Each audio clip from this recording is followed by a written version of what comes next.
now. Hello, this is the Truth Speaks Network. I'm the host, Dylan, and I'm joined by James.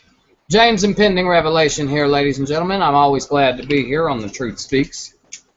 And Chuck. Yep, Chuck Ocelli from the Ocelli Effect. And this is, I don't know, my third, fourth appearance here on The Truth Speaks with Dylan. So we're going to kick off another one of those wonderful discussions, and who knows where it'll go. Absolutely. Chuck, I wish you could have been here for part one. It was amazing to start out the way we started and to get into the topics that we got into, talking about the bloodlines, the Bushes, the Rothschilds. And that's where we're going to go tonight as well, is try to explain the faces behind this evil machine and show you that it's fact, not fiction. Oh, absolutely. Good. Isn't that right, Dylan? Isn't that about where you wanted to go a little bit? That's exactly where I wanted to go, for at least a little bit of the show. Right. And Dylan, this is your show. Start us off anywhere you want to go, and me and Mr. Ocelli will back you up in any way possible.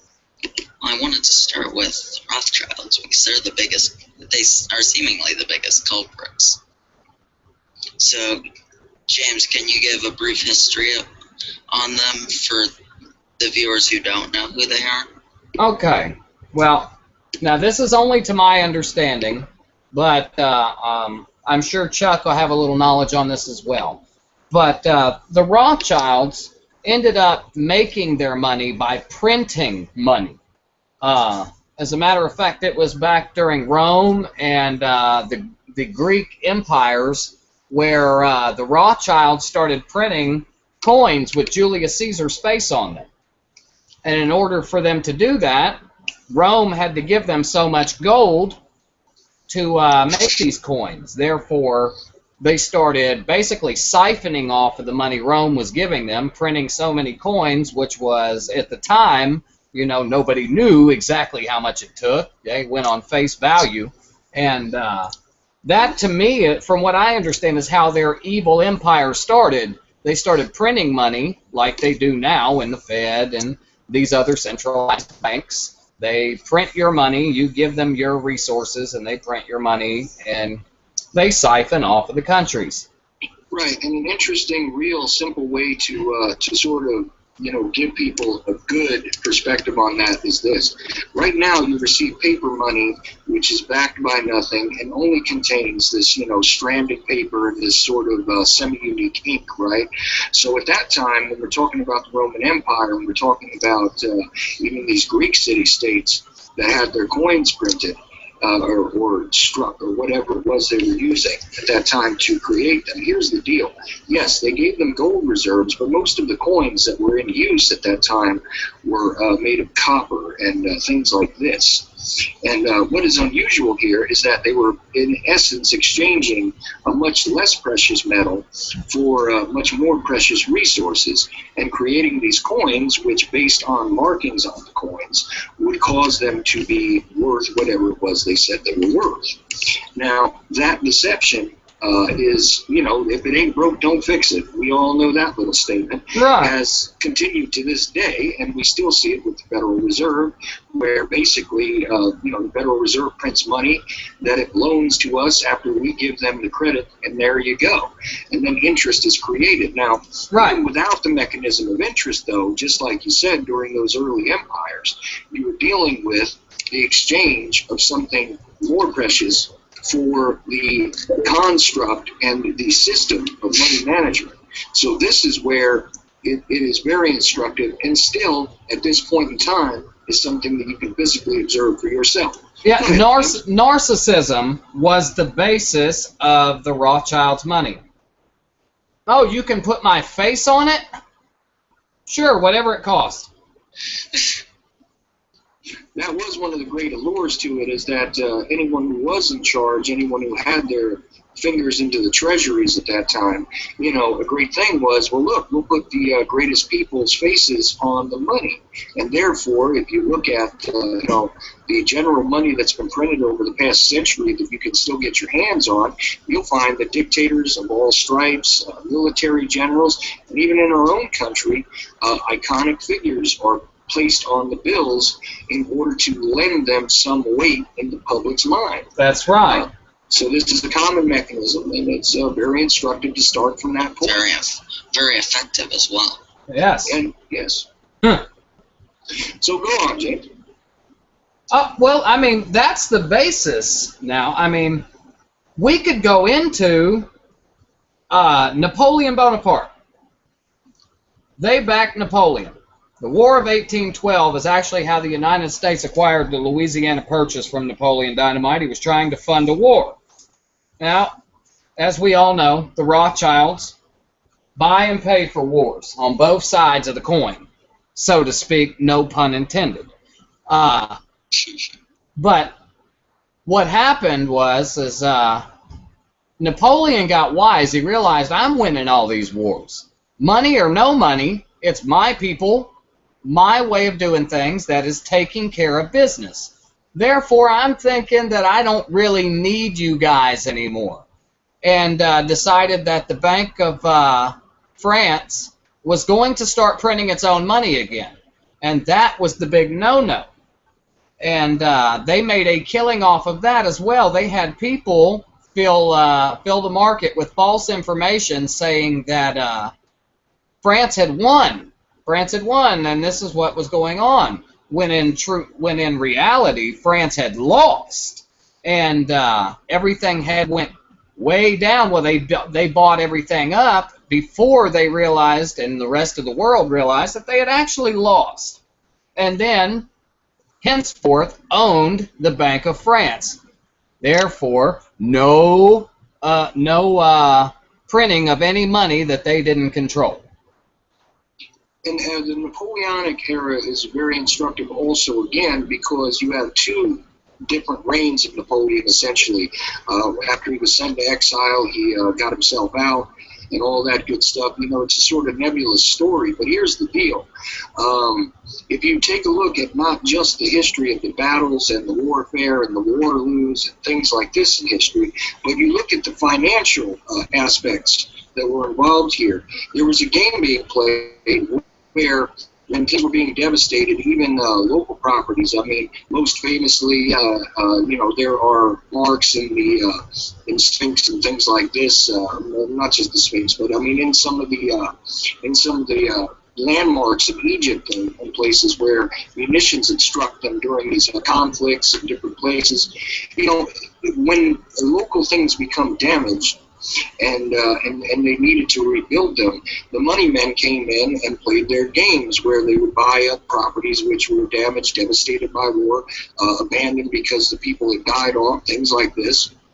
And they were playing the same types of property shuffle games that they're doing right now in the United States, where they devalue the property and then, you know, seize it based on the fact that, you know, taxes or tributes are owed one way or another, either to the banks or to the government, and then the properties lose their value based on this because they have high levies against them, things like that. And this occurred on local levels as each of these wars marched on. So the sort of collateral effect of the warfare that occurs and that you read about in history books has a whole other dimension that is most often ignored by the mainstream historians, and that is the operations, installations, and the changing of the guard, so to speak, of the financial institutions.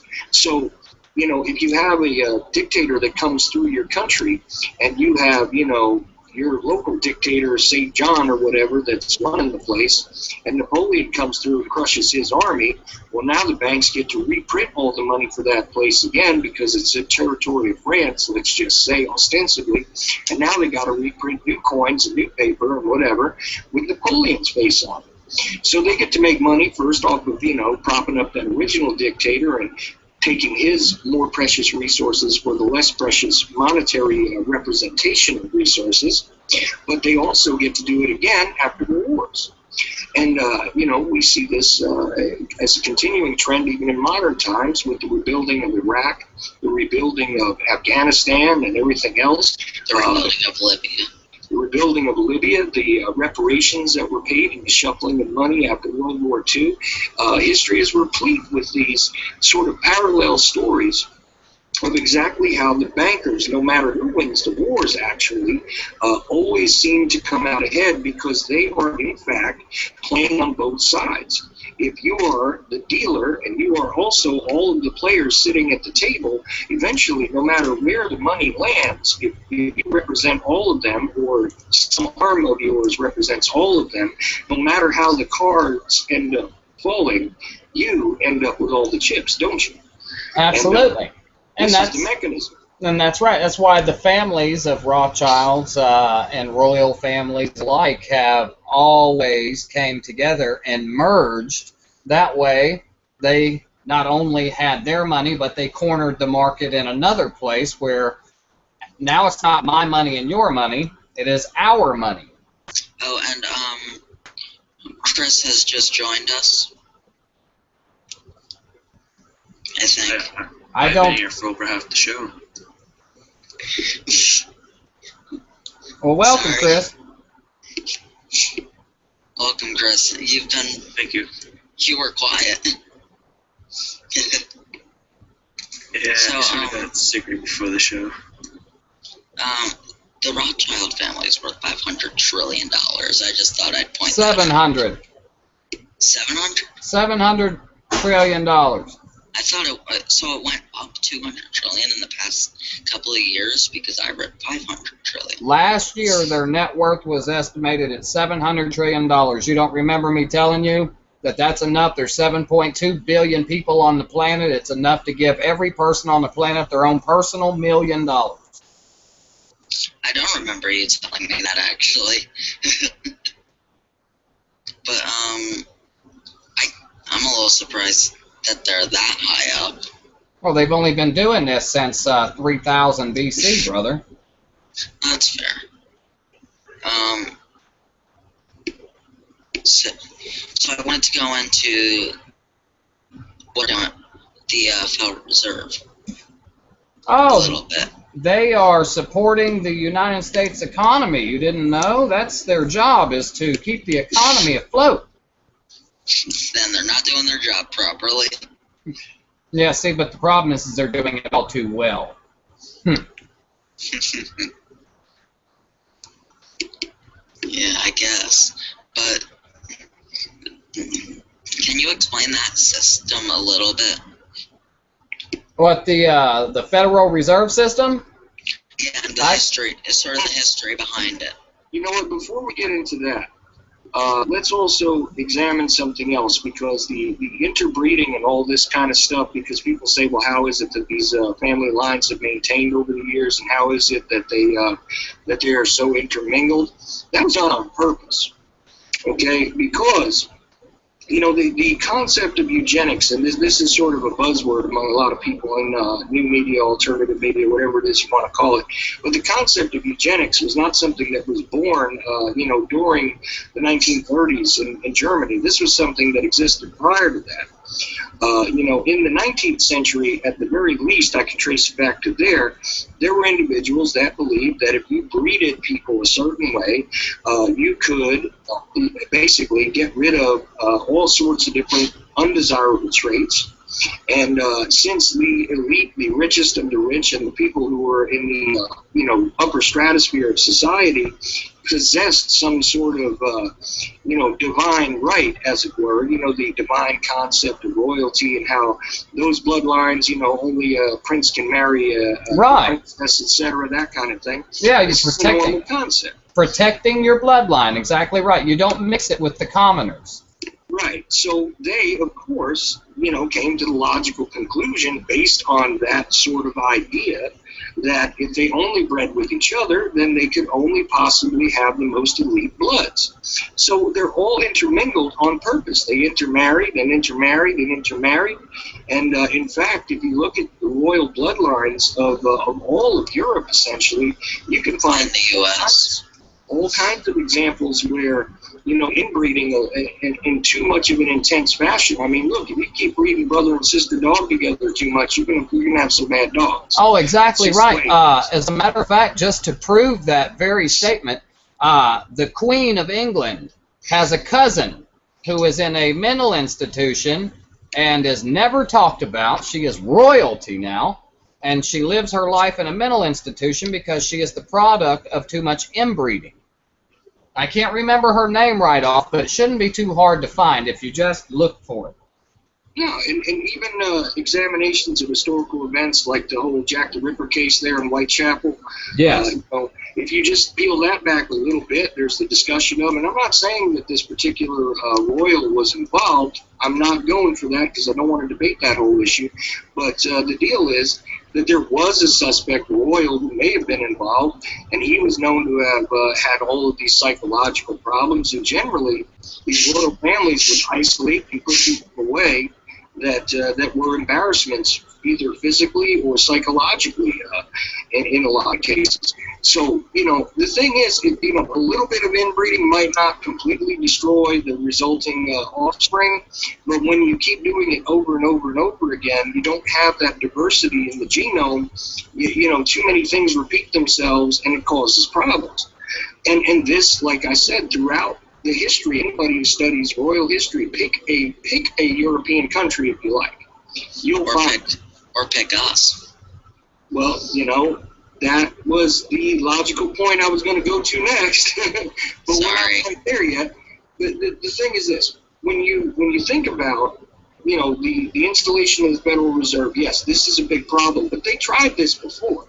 Yes. In this country. Andrew Jackson? There you go. Thank you. Me and Chuck, man. Same wavelength, brother. Yeah, you guys work well together.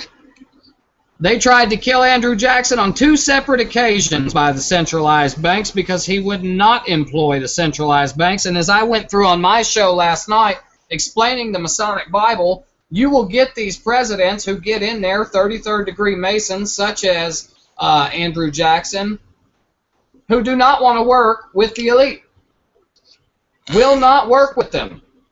As a matter of fact, I'm going to blow you guys' mind real quick. There are 56 signatures on the Declaration of Independence. 53 of them are Master Masons. Absolutely true. And I knew Chuck. Chuck, I wish you'd have been around last night, brother. That was probably, next to my Theory of Everything, one of the most informative shows that I've had. Hey, James. Do you remember the quote that the guy who attempted the assassination gave? Not word for word verbatim, but before he was put to death, he told them that because of this, not accepting a centralized bank, that he would have war on his own soil in the next 100 years. 50 years almost to the day the Civil War started. And, it is also good to recognize that there may have been more attempts on Jackson's life than we know about. I believe I read there were 2. Well, yeah, but there could be more. That's what Chuck's saying. There may have been 10.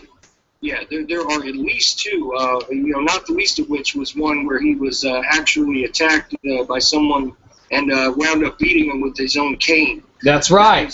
That was one interesting one. But there are other stories that that don't necessarily have all of the same historical evidence to back them, but it is very possible that there were other attempts on Jackson's life.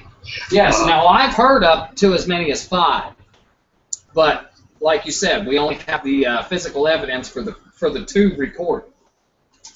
Right, but there was, this is where the legal system got to actually participate in the process.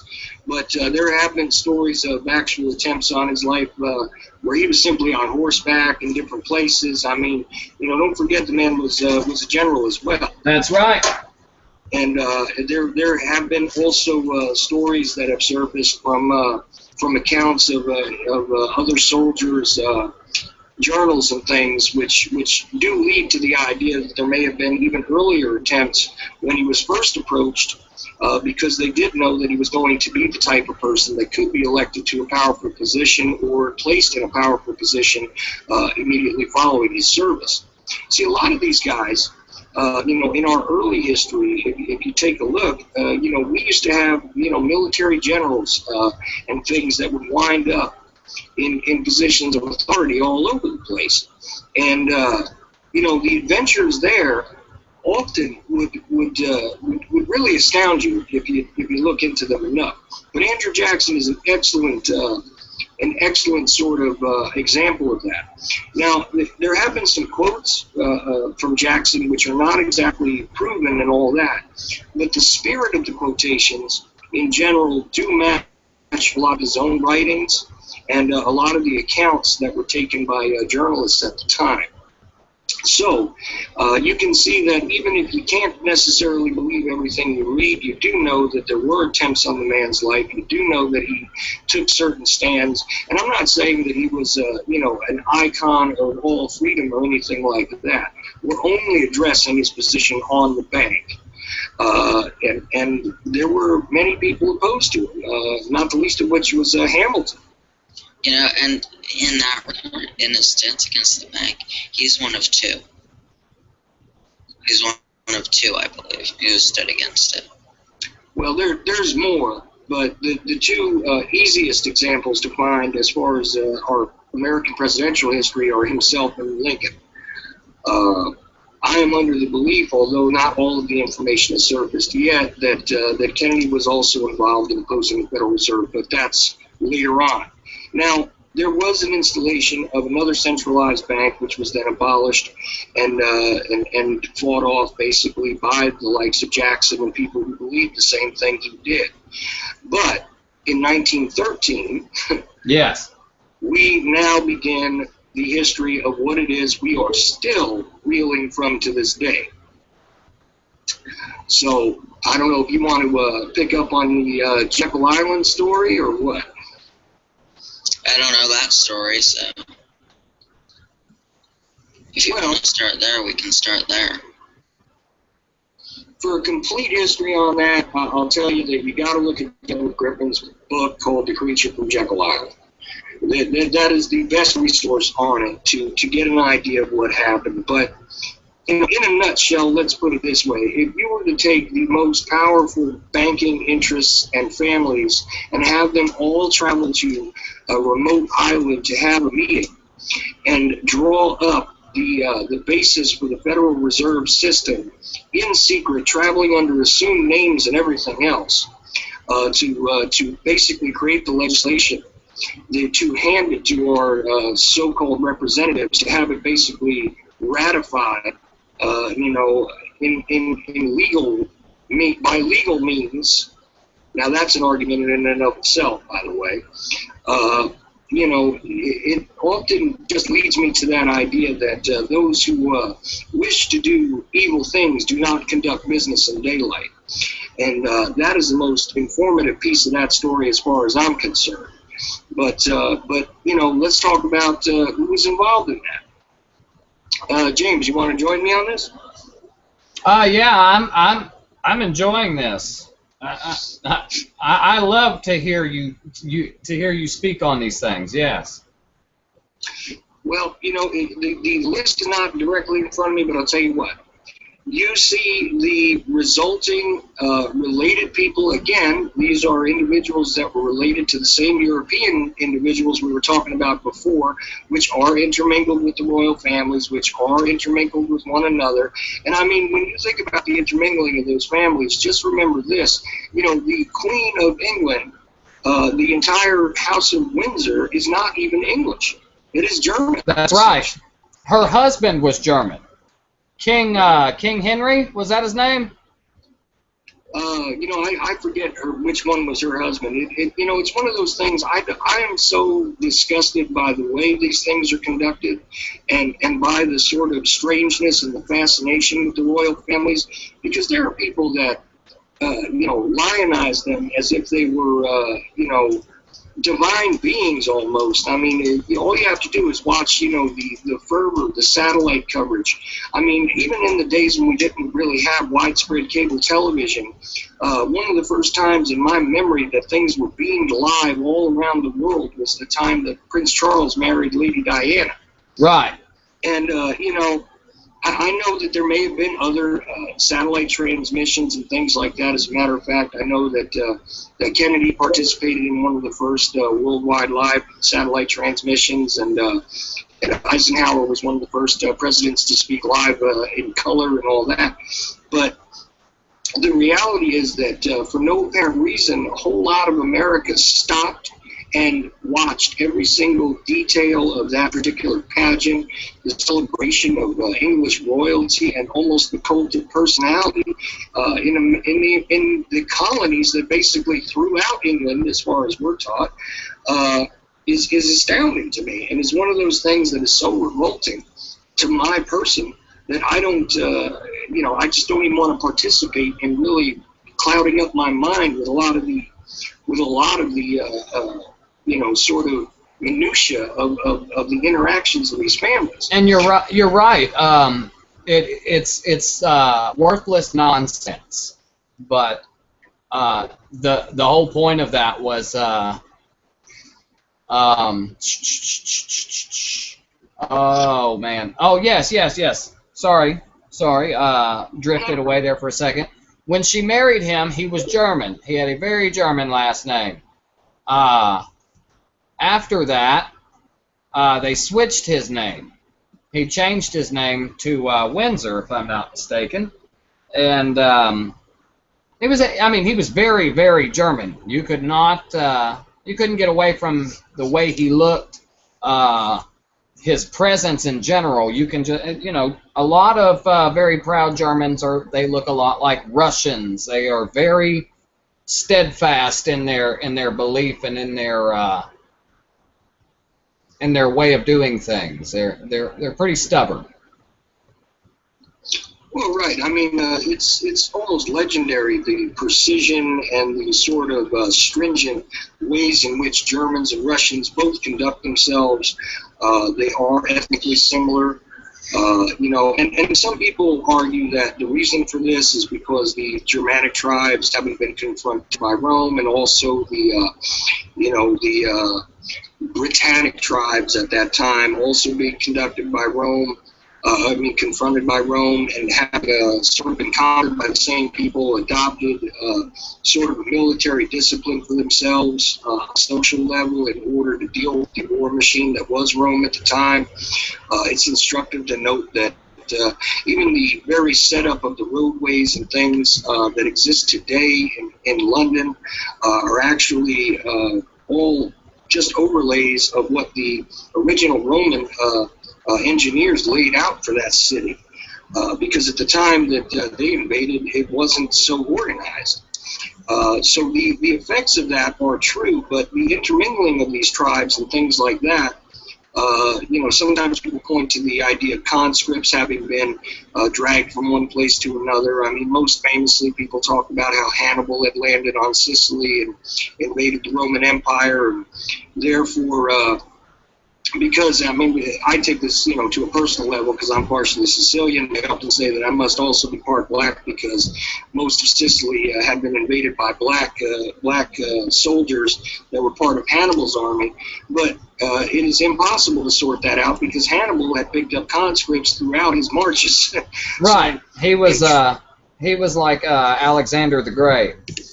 Exactly the same type of concept where you have the conscripted army, you have Asiatic, African, European. I mean, everywhere he went, whoever he did not decimate, he did capture and then sort of, incorporate into his military structure.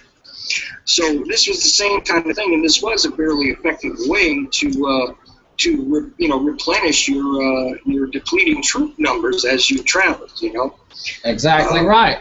Spartacus did the same thing. Right. But this is informative only in that there is intermingling on that level between the peoples across Europe and all that. So it's no big surprise that Russians and Germans have some similarities. It's no big surprise that Germans might even wind up ruling over English. But here's the weird thing. And that is that long after all that occurred, even after the royal family had been installed in England and had ruled for generations, one house of the royal family had taken over another house, and it even relates to the Shakespearean story of Macbeth. Although some of the names have been changed and many of the historical facts have been changed, the overall story arc does apply here, where the king himself is actually usurped and killed, and another house kind of winds up taking over. And in fact, historically, if you trace it hard enough, you'll find that the character of Banquo, who was in there, is actually based on, you know, a ancestor of the person that we call the Queen of England today. So, you know, the odd intrigues and things like this on the level of royalty have absolutely nothing to do with the intermingling of these lower level troops and things, because the elites would not have been part of these conscripted armies, not at all. So Go ahead. you're fine. You're fine. Keep going. I'm just saying that the point of, you know, the melting pot sort of concepts that go on, you know, you do have to take them into account when you're looking at the similarities between peoples that are in different geographical locations. But that's on common people. The royal bloodlines having been so intermingled, on the other hand, and having been kept away from the common people, this was done by design because of the various phases of the eugenic type sort of agendas that had come to rise and fall among the so-called scientists from the time of the Dark Ages, to my knowledge. And of course, this does lead into a discussion about the, you know, theory of evolution and all that. And I know James has a lot to say about that. But the people that participated in constructing what we call the theories of evolution and things like that are very closely tied to these same eugenics people that were building off of these concepts about the, you know, the breeding and protection of bloodlines and the avoidance of intermingling with the common people and things like that. That's exactly right, sir. The further you spread the genes out, the more intelligent the being will be. And just an example, most, and we'll use dogs as the example, most dogs that are mutts are extremely smart. They know how to hide, jump, bite, sit, shake, can be taught very easy. But when you get one of these pure breed dogs, which a lot of them are intermingled, they're very pretty dogs, but they're not the brightest light bulbs in the box. They're more do-de-do, okay, penile gland attacked kind of personalities. And you see these mutts that run around, stray dogs. You let one of these pure breed dogs go, and he'll die. He won't know where the food bowl is, and he'll get skinny, probably get parvo from eating doo-doo, and die.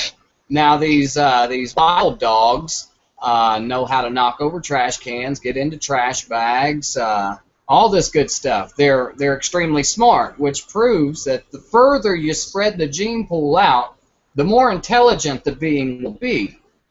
Let me just add to that, James, because you know what? If you search online, okay, and you take a look at almost any of the breeds that the American Kennel Association, you know, recognizes as pure breed dogs, you know, you'll see that over time, because of the intense inbreeding and the repetition of bloodlines, okay, you know, you breed from the champion's son, you breed from him, and you have bloodlines that are intermingled in this way and narrowed. You have this very narrow gene pool.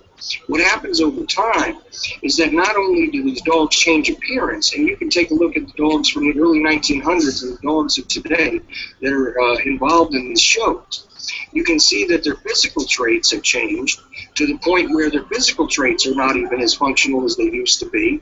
You have noses that are collapsing without surgical assistance. You have throats that can't accommodate solid food any longer. You have ears that don't work, dogs going blind, not being able to walk after about 2 years or 3 years of age, and things like this.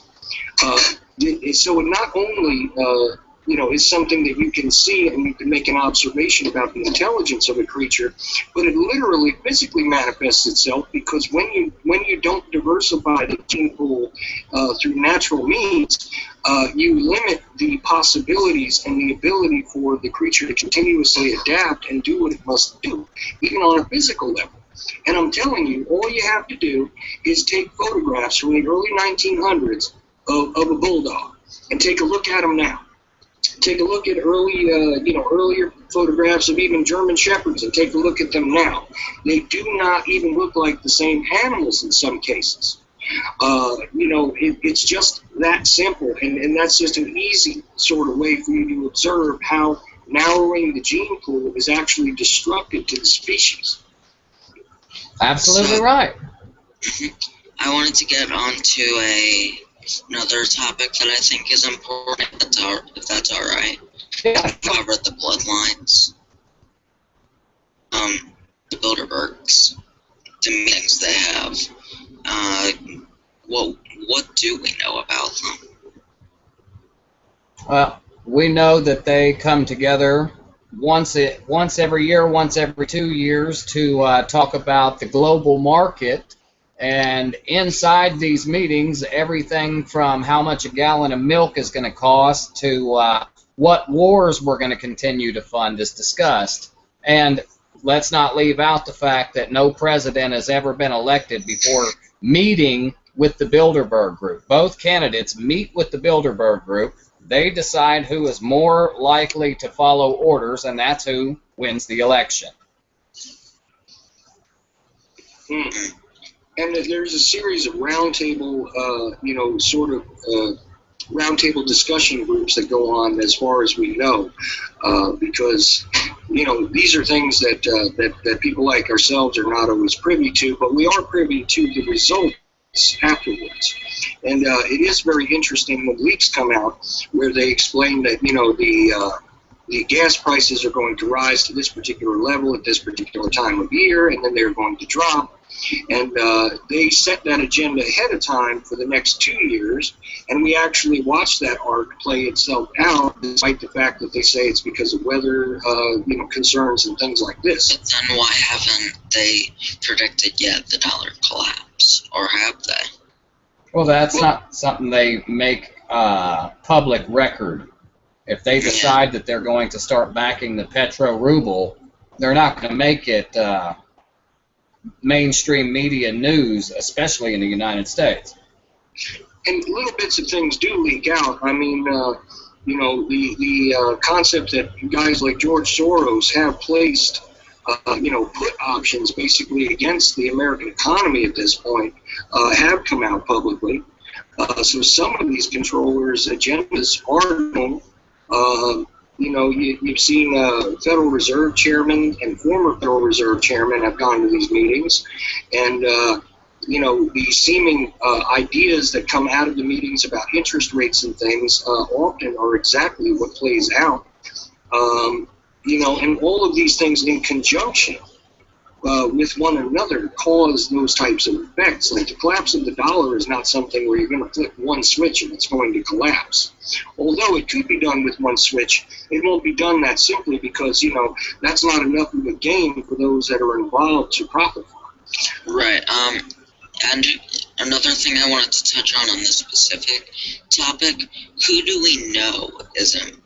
Specifically, who do we know goes? Ben Bernanke is one that goes that we know of. I have a list of the 2010, but it's not in front of me, and I really wish it was, because a lot of the people are the same. But heads of industry, heads of the banking industry, politicians, John McCain has gone, John Kerry. Barack Obama has met, Hillary Clinton. Yeah, I mean, Bill Clinton has also been reported to have gone. I mean, Yes. Almost any player that you can think of in the past 30 years that people have been actually paying attention to this. I mean, for the longest time, it was something that was, denied as a conspiracy theory, of course. And there's those two words together again. Yeah. Public intelligence analyst now. It is definitely a conspiracy, but theory is the wrong word. Debatable. Theory is debatable.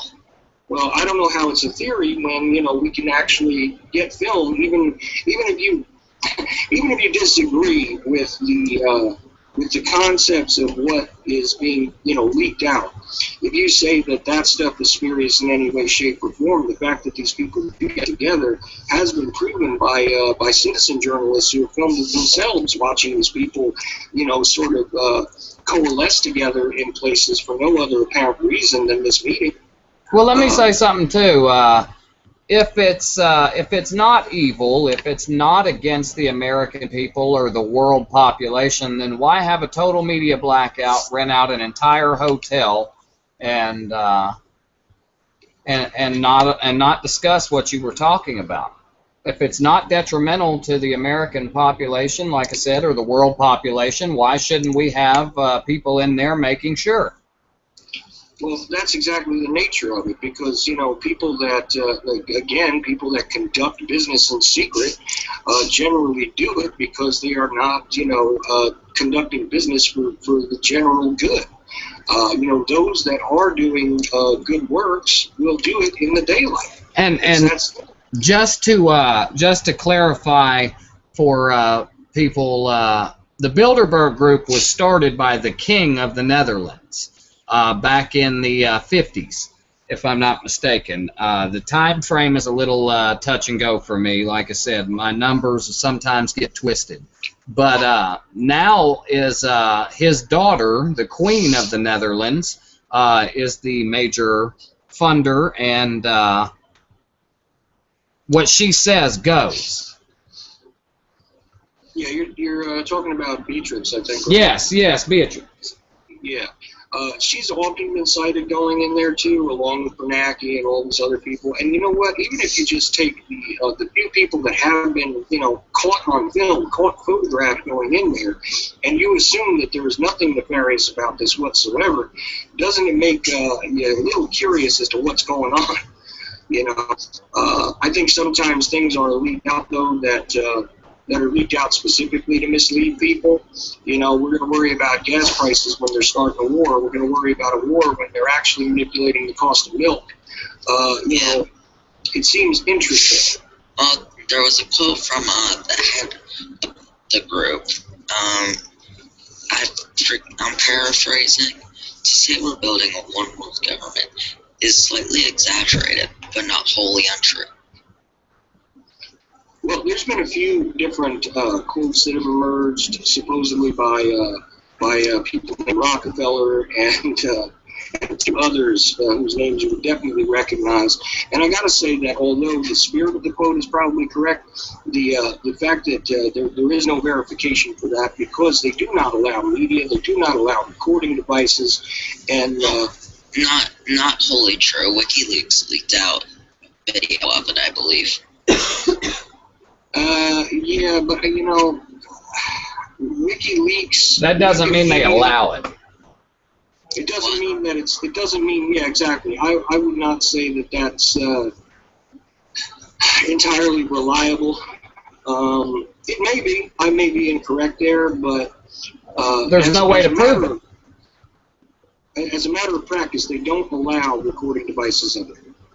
Yeah. And generally speaking, they were supposed to be a few years ago. I know when cell phone technology was not necessarily as prolific as it is today, they were collecting cell phones when you were going in there. That was something that did happen, and it was reported by multiple sources, which I would take as credible. Yeah, and let's not forget now, when they were in Chantilly, Virginia, 2 days. 2 days before the people started arriving, they clear the hotel. They have not only the CIA, the Secret Service, but every other security detail for all the other countries and heads of state in there doing bug sweeps, camera tests, looking for these frequencies, for these extremely low frequency recording devices. They do not personally allow. Now, if somebody happened to get in there with something, button camera or something like that, and did that, that's excellent for our line of work. But to what extent would the charge be if you got caught? And what happened to the person who leaked it on Wiki? I don't know. I just know there was a few minutes of it leaked out. Well, there's a good reason why, let's just say, and I'm going to just, this is only scratching the surface about this, but, there's something called the Logan Act, okay? And it does state that you cannot have people that are in the position of political office, and I'm paraphrasing this, please excuse me for it, but, look it up. You'll find that what I'm saying is, basically correct. Like I said, I'm paraphrasing it, that, people that are in positions of power in public office are not supposed to meet with individuals that are outside of government in private meetings to discuss public business. Exactly right. To discuss public trade, world trade, or economic trade. It is against the Constitution of the United States, and it should be against the United Nations Code of Ethics. But since when has that ever mattered? Well, whether it is or is not, it really is irrelevant because, as I said before, it's provable that these people have coalesced together. Yes. So just that alone, the reason why the media blackout is so important and why they would probably put up an electronic grid to make sure that there was no Wi-Fi access outside of the place, or to eliminate electronic surveillance of the meeting or anything else. I mean, it's also not very hard to put up strips and doorways so that you couldn't even get out of there with an old magnetic tape if you wanted to. That's right. Absolutely correct, sir. I'm so glad you brought that up because that's an old school hacker trick. You got it. You put it in there when they try to pull it out, or if you can have it set up for when the door opens without being opened a certain way that it fries everything, like a small EMP. You got it. And, I mean, people that have tried it, and this was something that happened late 90s, early 2000s. A lot of old hackers used to do this, so that even if they were caught, even if they had the wiretap information, when they tried to seize the hard drives or they tried to seize the actual CPUs, they would just go and collect them, and they wouldn't be worried about it because just the guy walking out with the evidence would fry it himself because he was going through a gateway where a magnetic strip would destroy it. Exactly right. If you think that the intelligence agencies and security agencies are not capable of doing the same thing at the very least, I still have a very hard time believing that anybody leaked some sort of little camera video on the way. Maybe I'm wrong, like I said, but they do take these precautions, and in fact, they've got plenty of time to do it because, as James said, they shut down these places where they have these meetings for a couple of days before, and they do security sweeps. You could say it's just to protect the VIPs that are coming in, but it doesn't necessarily mean that they can't also have a team which is putting those strips into place, putting electronic grids into place, putting their own surveillance into place, and thus controlling the information and the people and the ability to broadcast anything out of there. So I have a hard time believing that any real sort of recordings or actual contemporaneous things have ever leaked out of there because I've never seen any. Personally, Okay, not of any importance. I'll have to check my sources again, but I had read somewhere that they did leak it out. No, I understand, but quite often, there's Jim Tucker who gets some of that information out there. Over the years, he's done that. There's been a couple of other people, and the guy's name is really eluding me at the moment. But there's another journalist who has a lot of trouble now, and his books have been really controversial, who's spent a couple of decades facing after the Bilderbergs. European fellow, you know what I'm talking about, James? I can't think of his name. He's a curly-haired guy, and he speaks English really well with a little bit of an accent. Yeah, I can look him up real quick if you'd like.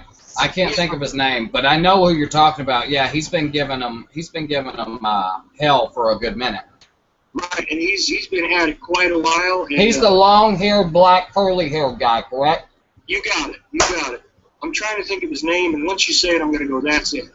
But it's John something.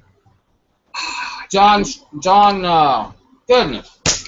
Well, you take a look at that because you'll have a better chance of finding it real quick. But my point here is that a couple of scraps of paper have escaped, maybe. A couple of things have been faxed to people anonymously, showing them either attendance lists or agendas, stuff like this. And that's a possibility because that stuff is laid out. You know, anytime you have a confab of any sort, you have these sort of agendas and itineraries which are handed out to people. But for the most part, the only copies of these things that I've ever seen are secondhand copies that are alleged to be from the originals, et cetera, that are partially redacted, supposedly to protect the source and all that.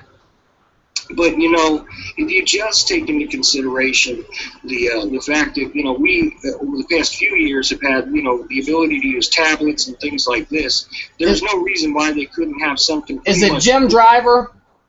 No, that's not the guy I'm thinking of, but he's got a kind of an odd last name that just doesn't stick out in my mind at the moment.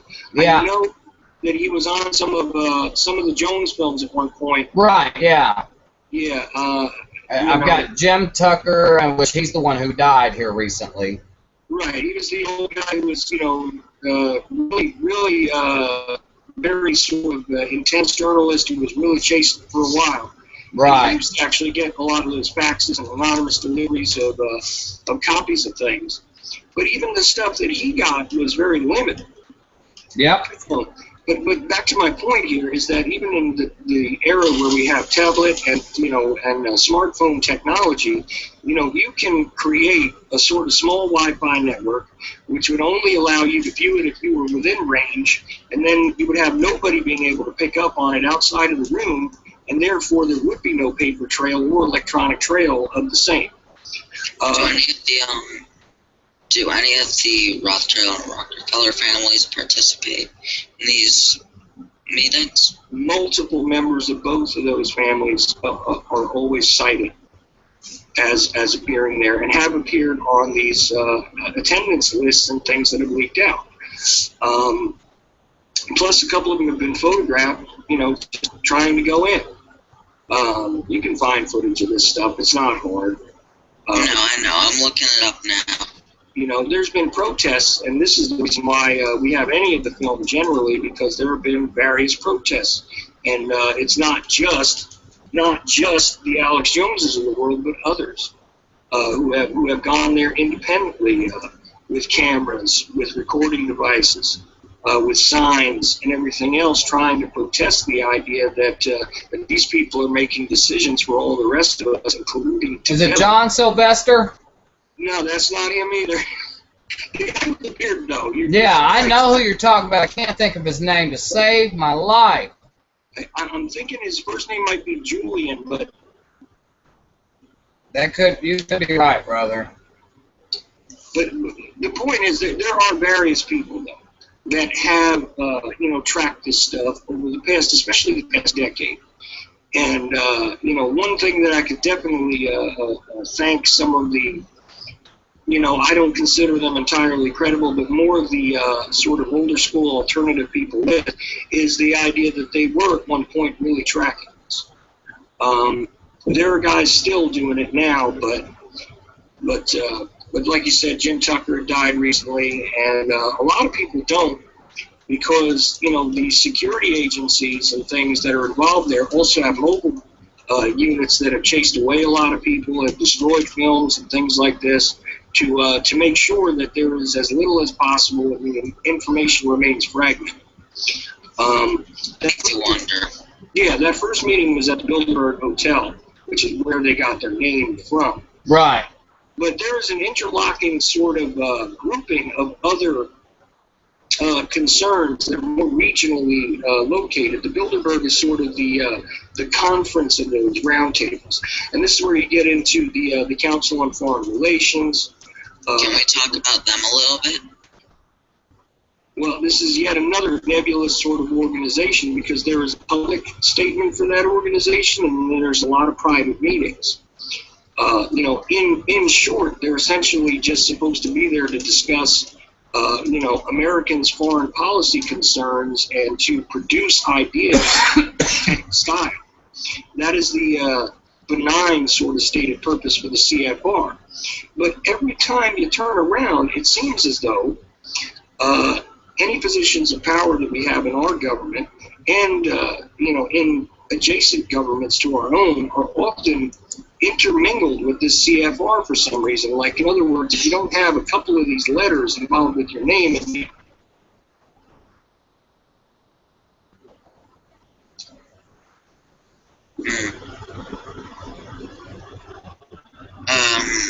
Who's that's getting really loud? There was a lot of background noise for a second there. But, yeah, a little bit of car noise there. Is Chris still with us? yeah, Chris is still with us. Okay. You got anything you want to add in? Or any No, questions? I'm just listening. See, I talk too much. That's what the problem is. So, another group I wanted to go in, the Trilateral Commission. Well, there's a hierarchy to these organizations, and there's differences of opinions regarding, who actually. Is it Julian Barnes? No. No, I'm going to find it. I'm looking. But you know what? You want to talk about the Trilateral Commission or this interplay of these groups, because there's some argument as to exactly how the hierarchy works. I mean, the only thing I'm aware of solidly is that the Bilderberg is sort of like where they send the representation of all of these like royal institutes and think tanks and political roundtable groups all come together, at Bilderberg. That's for sure.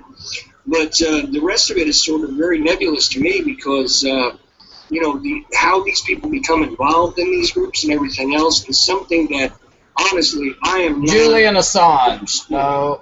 Yeah, maybe. Assange is your WikiLeaks guy. Yeah, that's him. That's the other guy. You're right. I'm sure looking for him. I'm looking hard, and none of it looks familiar. That's why I'm spitting it out. Yeah, the hierarchy of these organizations is a little weird, but what do we know about the Trilateral Commission? Hold on. We're looking hard for this guy's name. No. I'm really looking at trying to find... It's alright if you can't find his name.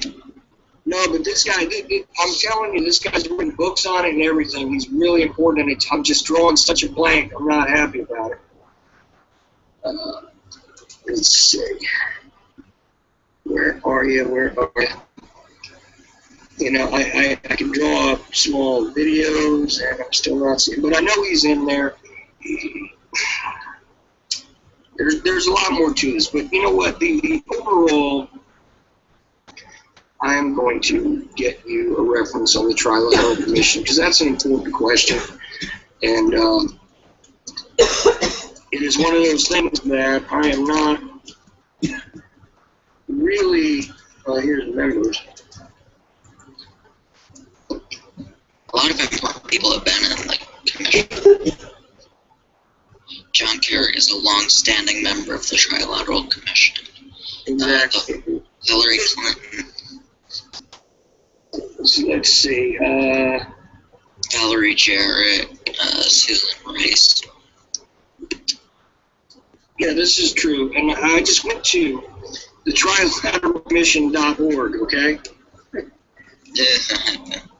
All right, so let's see. Okay, the European group members from Austria, Belgium, Luxembourg, Bulgaria, Croatia, Cyprus, the Czech Republic, Denmark, Estonia, Finland, France, Germany, Greece, Hungary, Ireland, Italy, Norway, Poland, Portugal. Okay, you're getting an idea. 170 members. Yeah, 170 members, which is divided into national quotas.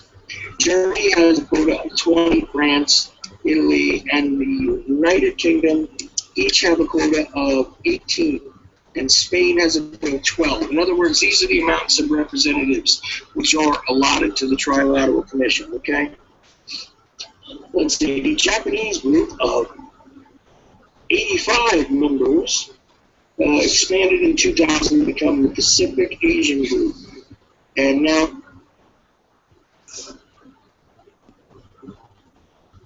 Chuck?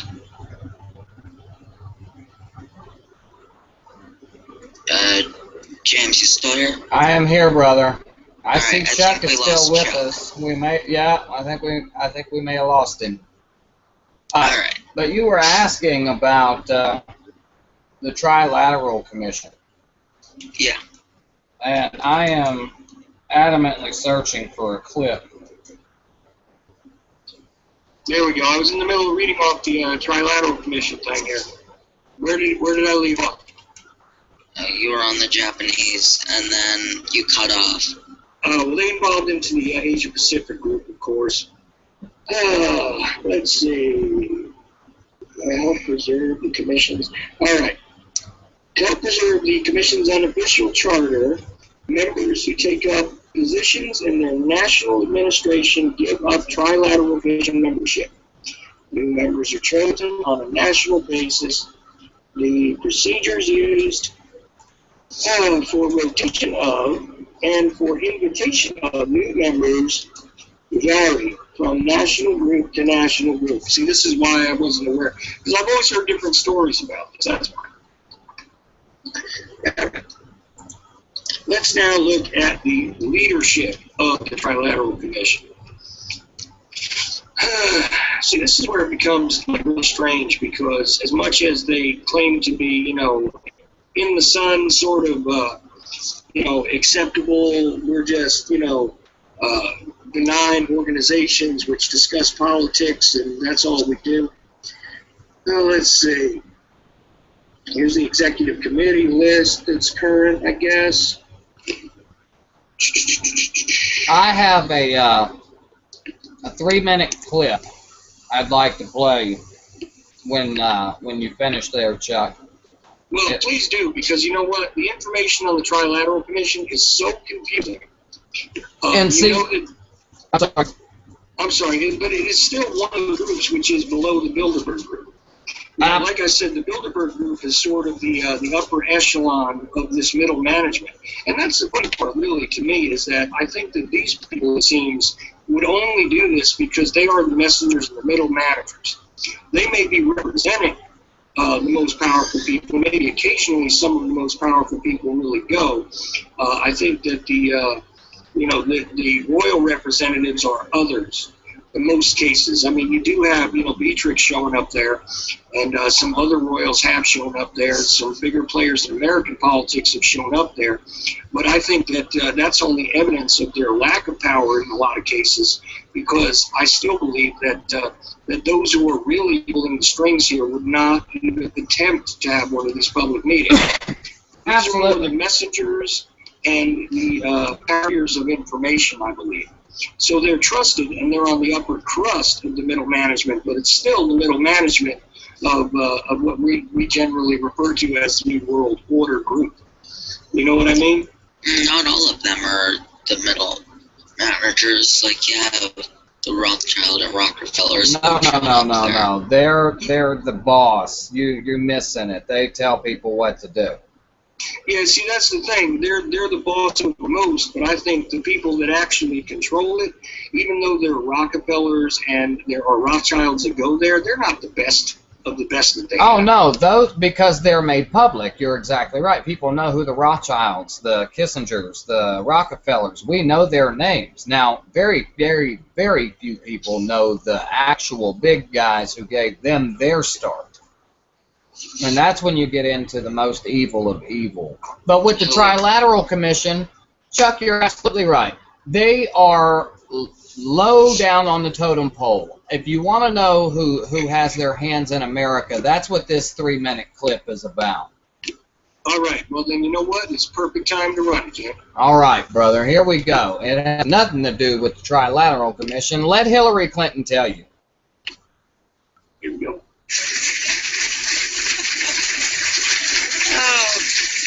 Thank you very much, Richard, and I am delighted to be here in these new headquarters. I have been often to, I guess, the mothership in New York City, but it's good to have an outpost of the council right here down the street from the State Department. We get a lot of advice from the council, so this will mean I won't have this far to go to be told what we should be doing and how we should think about the future. Richard just gave what could be... Now, I don't have to go much further, do I? That's the Council of Foreign Relations. Their new building down the street from the State Department. Here, I'll run it back. I want everybody to hear it one more time. I guess the mothership in New York City. But it's good to have an outpost of the council right here down the street from the State Department. We get a lot of advice from the council, so this will mean I won't have this far to go to be told what we should be doing and how we should think about the future. Right there. To be told what we should be doing. Not Congress, not the Senate, not the President. We go to the Council on Foreign Relations. So, James, you had mentioned that these people, Rothschild, Rockefellers, aren't the top of the top. They rub elbows. Now, and some of them, like Henry Kissinger, he is up in the very, very upper echelon. Okay? There are 5 Rothschild brothers who had children, and you see a few of them, and I'm sure you can pull up pictures of them in Spain and Athens and Morocco and having a great time. Pull up one of their 50 million castles they own in Europe. But you don't see them, you don't know them, and the ones that do come out and speak are in such high authority that it doesn't matter if you know. Henry Kissinger flat out said the Federal Reserve and the United States Congress have absolutely nothing to speak about. There is nothing in the Constitution that gives us power over the Federal Reserve, and until something is done about that, it will remain the same.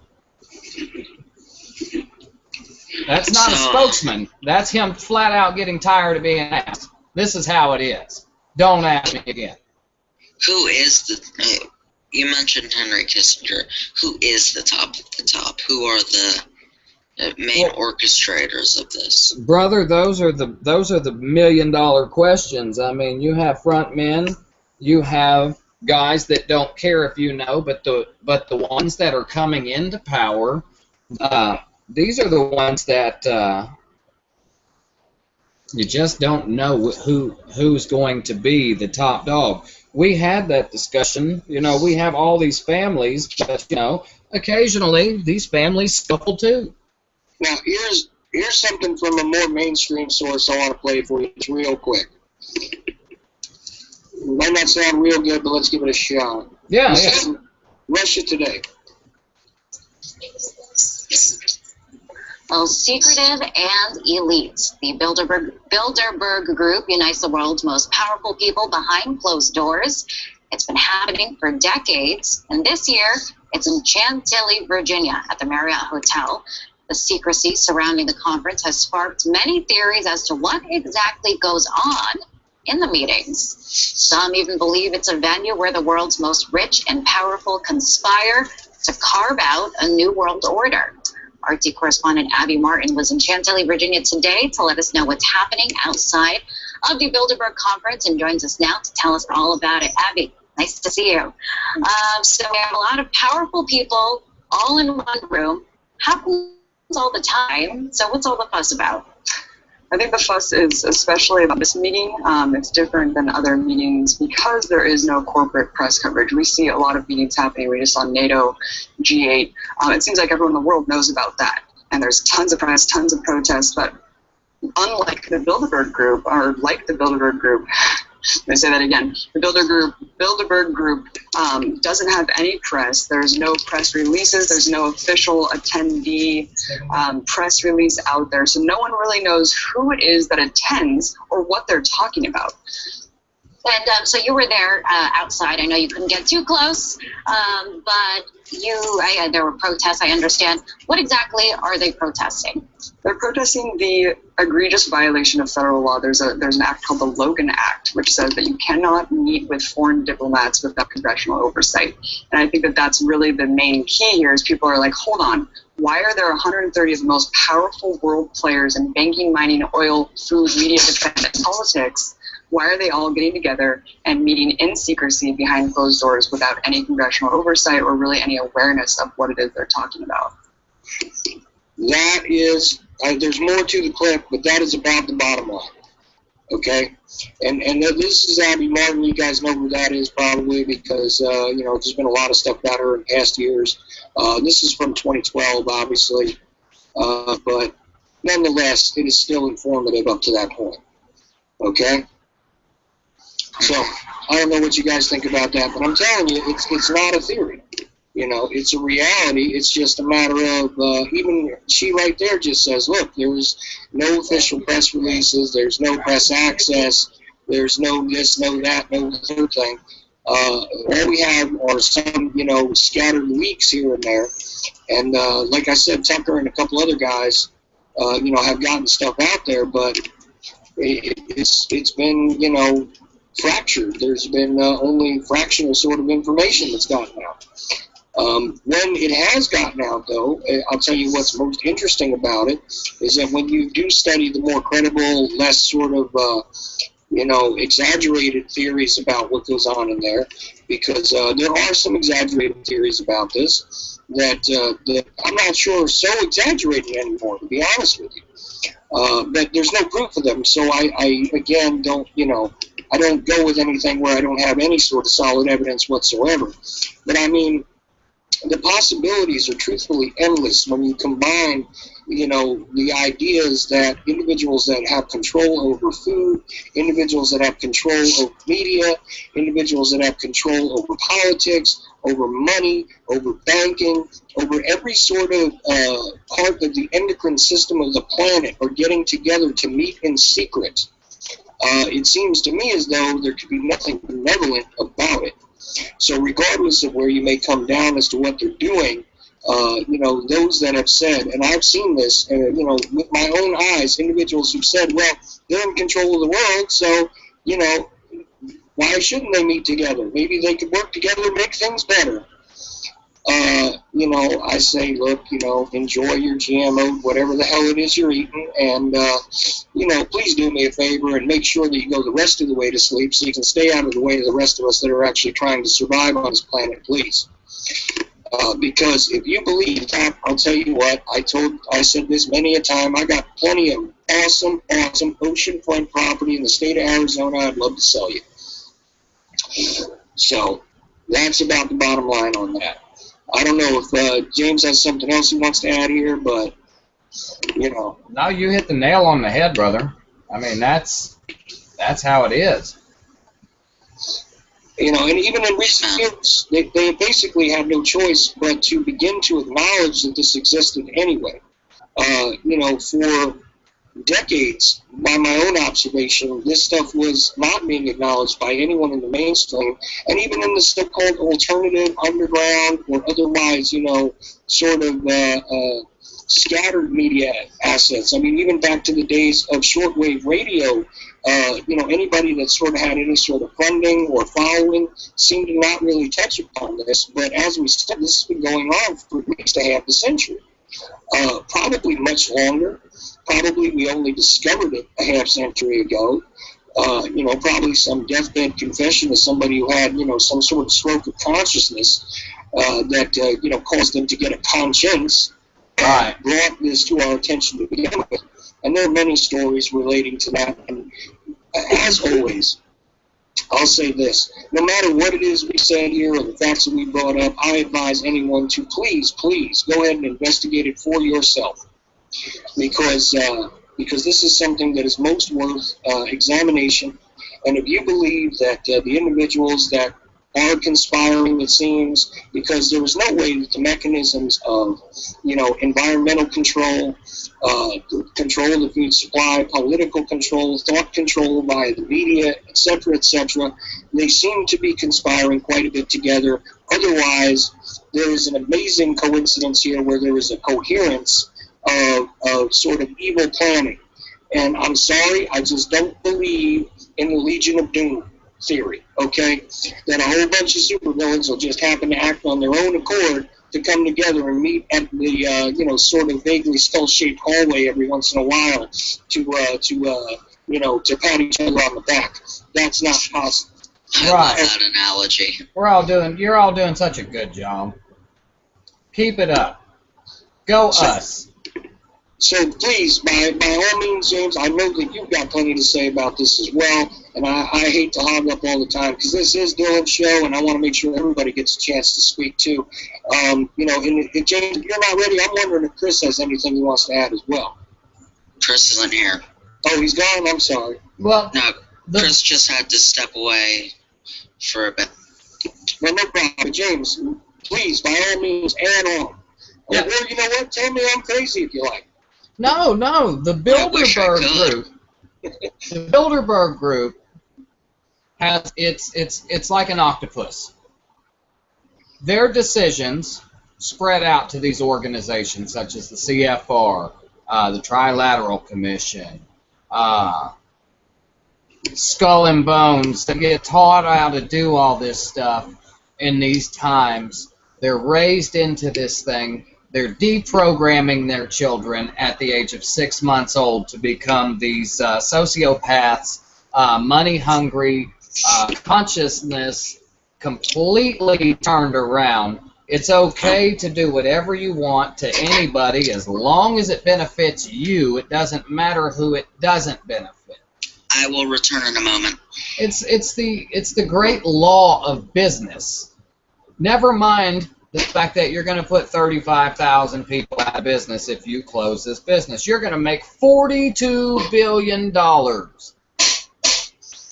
It's right. And this is why it is extremely instructive also to know that, even documented cases where we see people that work in the financial industry, they often seek out individuals who don't have a strong moral conscience because it is so much easier to get them to act in ways which are completely incoherent with the ideas of the human survival. The survival of the human species, basically. It's no problem to poison people so long as you're making money. It's no problem to force inoculations on them that are going to kill and damage their children. It is no problem to spray the air with whatever it is you choose so long as you're getting paid plenty of money for it, and so long as you are furthering the goals of increasing the stranglehold of control upon the cattle. And guess what, people? If you're listening to me, if you're trying to think for yourself, and you don't have $1 billion in the bank at least, then, my friend, you are part of the cattle. So just remember that it does not matter, even if you're middle class, if you're sitting there collecting your food stamps, or you have, a couple of jobs and you're struggling to get by, we are all part of the same herd as far as these people are concerned. absolutely correct. That is the absolute truth. It doesn't. It's like you said. If you don't have $1 billion in the bank, it doesn't matter if you're a Mason. It doesn't matter if you're an Eastern Star. It doesn't matter if you support their laws or stood up and voted for these people. When the time comes, they're going to run you over like they're going to run me over. Well, let's give them hell trying. Well, hopefully with enough people with their eyes open, enough people aware, will begin to do what is necessary to get back to being human beings that conduct themselves according to that sort of, moral way of being, according to a way that doesn't, destroy the planet for the future, according to a way that doesn't destroy your fellow man. We are not here to destroy one another. I have no interest in doing that. Why would I want to support the genocide of other individuals? Why would I want to see entire populations wiped out? Why would I want to see tens of thousands of children on a daily basis made sick or made to starve? This is not in my interest, and it is not in the interest of future generations, in my opinion. And if you don't have that opinion, then I don't know what to tell you, except that if you believe that living on the suffering of others is something that you should do, if you believe that the blood of others is merely on this planet for you to survive upon, for you to feed upon, then perhaps you should try and knock on their door and join with them, because you're not part of the same humanity that I know I am part of. Okay? But if these things don't sound right, if they sound a bit crazy, if they sound a bit vampiric, if they sound evil, if they turn your stomach, if these kind of concepts in any way are something you would not want to stand with, then you really need to start to look into these things a little deeper and understand the system around you, why it is the decks are stacked against so many people, regardless of where it was they were born, the color of their skin, what God they decide to pray to or not, Right. and what language they speak. It is all irrelevant. That's absolutely correct. If you're not one of them, you're one of us. There's no fence riding. You are either with them or against them. So if you are already with the deck stacked against you, why not stand up beside us and do what needs to be done? And for the people who say to themselves, I don't want to deal with it, I've done enough with my life, I've had enough struggle, isn't that more reason to stand up? Well, yes, but truthfully, I don't want to do this either. None of us want to do this. I don't want to accept the facts that are being placed in front of me. I don't really want to believe that there are creatures that even remotely resemble me that would participate in this kind of, faceless surrogate warfare against mass populations. That kind of evil is not something that makes any sort of sense to me. So this is not something that I want to think about, want to examine, want to believe, or want to understand in the least. But we don't always get what we want. But regardless of whether I like the color blue, the sky still appears to be that color when I look up. So there is not much I can do about it except look up and know that the sky is blue. Okay? And that is the reality that we're faced with here. Yeah, and hope that it doesn't turn green. Or whatever color it is they're trying to change it to with them damn straight clouds. Right. If you just happen to take a minute to look up at every once in a while, you'll see. Oh, yeah, and see, it's not just the big cities, ladies and gentlemen. It is small town America. If you have a cargo airport in your city, then that means within 150 miles of there, they are spraying over top of you too. I promise. These things happen, and you can look back, and even in old paintings, you can see what appear to be UFOs, but you never see these clouds.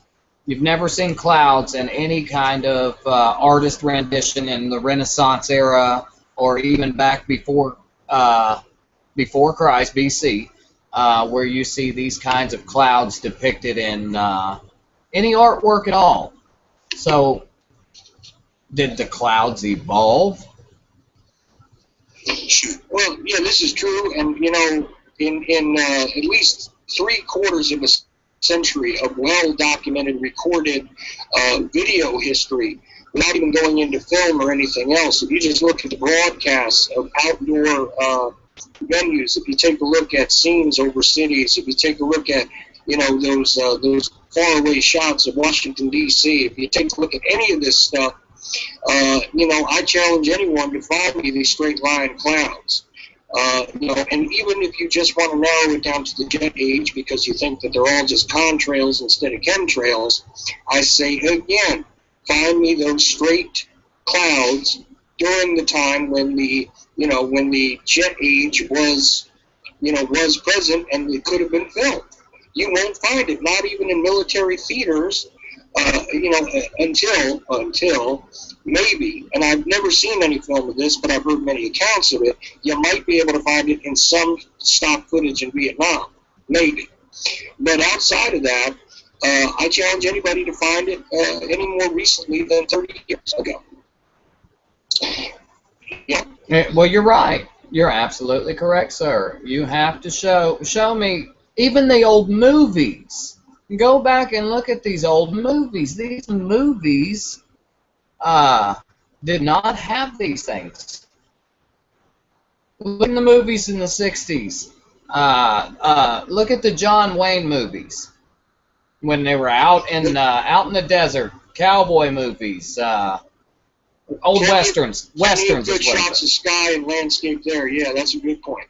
Never did you one time see this big, beautiful clouds out here and this awesome thousands of acres, and then all of a sudden you had this little straight line cloud. No, it was never there. Show it to me. Anybody out there listening, go look at this. I'm with Chuck. Go look at this. Then you send me the picture, because I want to see it. And like I said, if you just combine the fact that we basically have an entire food system now, which is filled with things that are not food. If you have the the proliferation of the chemical complex, as it were, via big pharma, via big agro, via the canning industry, as it were, the bottling industry, artificial sweeteners, additives, and preservatives, all of this kind of stuff, seemingly working together to sicken and weaken the overall population, to dumb them down, to reduce their ability to reproduce, to sort of take them to the degree that they do become more weak than those who have already inbred themselves into stupidity on some levels, and have already deprogrammed their children away from their natural instincts of empathy and things like this, so that they could conduct these large business deals without those pangs of conscience or of conscience that would normally bother those of us that might be attempting to involve ourselves in it. I mean, look, if I knew I could make, $1 million, but I would have to murder a couple of thousand people to do so, I would not be happy with that. I would not be able to participate in that kind of thing without having serious moral problems with it. I couldn't do it. I know I can't, and I know anyone who is just confronted with a hypothetical question who has a conscience wouldn't do it. But yet, these people under the auspices of corporate entities do this on a daily basis. Absolutely right. And don't miss a damn bit of sleep over it. No, I wouldn't say they do. They look pretty well rested, most of them, and well fed too. Well fed. I mean, look. Just look at the sort of arrogance that, and this is a low-level player, by the way. That whole situation with the LA Clippers guy and all that, Sterling. Yeah. Now, look, I don't even want to get into the debate about, exactly where that information came from or his behaviors or anything else. Here's the deal, though. No matter what he does or says, he seems to have no problem with any of it. It's like, I don't even think I should apologize to anybody, because after all, I'm, providing a mechanism by which other people can make money. So that justifies just about anything he decides to do. And just looking at that attitude is really instructive. And this guy is not even a player. Not even a player, but he has been successful business-wise, if you count, success by the size of your bank account. Oh, yeah. That's made plenty of money. But that is really what it takes to become one of these people that is rich, is the disconnect with your moral compass, your natural moral compass. That's right, and that's why, like I was saying earlier, it's why they start so early in the programming of their own children. as to make these things. Look, this is how it happens, and the first time you do it, it's a party, and we give you lots of money, and nobody comes to stop you from doing it, so how can it be bad? Right, and meanwhile, those of us that have some sort of, moral code, some sort of morality in general, and I'm not even applying this to a religious construct, I'm just talking about generally accepting the concept of right and wrong. Even on the most basic level, you teach a child that when they do something that hurts someone else, it causes pain. That concept makes them feel badly that they have caused pain because they understand that pain is not good or that discomfort is not good. This is basic stuff. You teach a dog that doesn't like to be yelled at, you yell at them a little bit and you show them that what they're doing is wrong because you're making them uncomfortable. Right. You associate the bad act with the result of the bad act to them symbolically at the very least. Like I myself, when my children were toddlers, both of them, when they would reach for something that I knew could do some serious harm to them, I would whack them on the back of their hand to teach them that what you're doing, is associated to pain.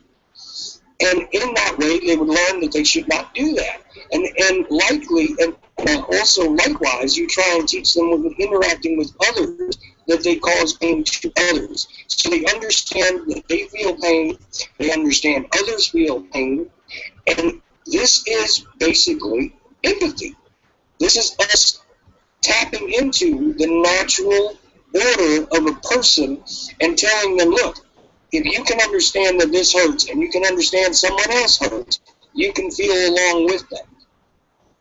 And therefore, you don't want to do hurtful things, not to yourself and not to others. Now, that's a very basic and rudimentary way to look at child rearing, yes, but very, very essential when you're talking about, the social contract that basically all of us engage in when we interact with other people. And when you remove that, when you remove the consequence of pain or the consequence of consequence, because, if I go and rob a convenience store and get myself $300, I'm going to go to jail. But if I rob a company and I rob stockholders and take people's pensions away and get myself a couple of $1 billion, I might pay a $10 million fine. You know what I mean? This is the type of morality which has been instilled in these people because, why? They can. And, when you understand that difference in the morality alone, you can see why someone would participate in this overwhelming, integrated grid of destructive behavior because there is no consequence, there is no unacceptable damage that can be done for the purposes of profit and gain. And so it doesn't matter if you feed people food that's not food, if you kill their animals with poison treats, if you destroy their children's brains because you're pushing the pharmaceuticals on them, that's good because they'll be much more compliant slaves later. If you cause people to be addicted to things that you profit on, then addiction is something that you can also use as a matter of control. And then if you control all of the information on top of it, what you have is a compliant, well-programmed group of cattle. And you know what? I don't blame them for using the term cattle or those that use the word, terms like sheep and sheeple and things like this, because you know what?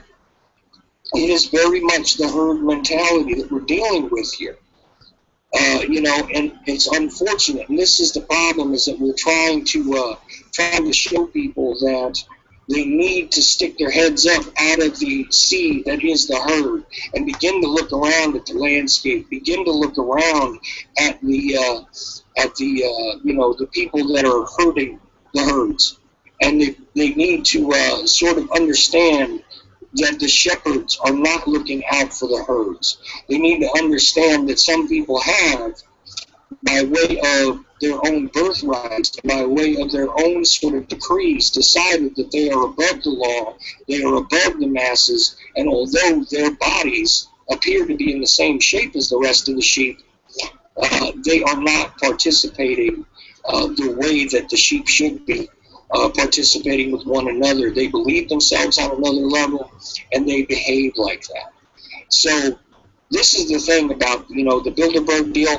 Not only are there all these sort of things that lead up to it, like the CFR and the Trilateral Commission and all this, but, again, like James pointed out, they also disseminate the orders from that sort of higher echelon back down to those people who then actually issue the orders to the people that those of us that are not aware believe are actually in charge. This is where we start saying things like, well, Obama didn't really say that. The person who wrote a script said it. Yeah. And people call him a teleprompter reader and so on and so forth. We are talking about, at the very least, the messengers of those who are actually writing those scripts. So keep that in mind as well. This is not something that's just, well, this may be a possibility. It's absolutely one of those things that, although we don't have all of the proof because we're not allowed to have it, we're not allowed to participate in this in any way, not to even by observance. But, the reason why they need to do it this way is because there is a possibility that if everybody knew that the only reason why things were going so badly sometimes was because somebody else needed to fill their pockets and they needed more chips for their own private casino games, we may actually stand up and revolt. Well, I think it's an absolute fact that we would. And just to prove a point on something you said earlier, when you take away the consequence, that means you have power, and absolute power corrupts absolutely. That's very right. So, Dylan, is there any other sort of area you want to touch upon here? There were a few more. I'm having trouble thinking of them right now, but James, if you had any topics you wanted to go into relating to this, that would be great.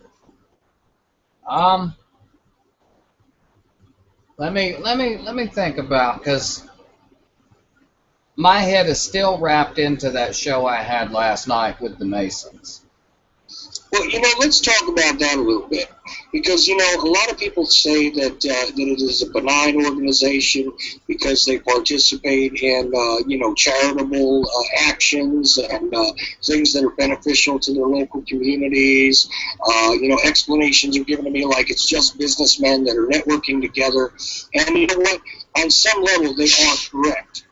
There are what I would call, the lower levels of these groups, which do have those sort of covers.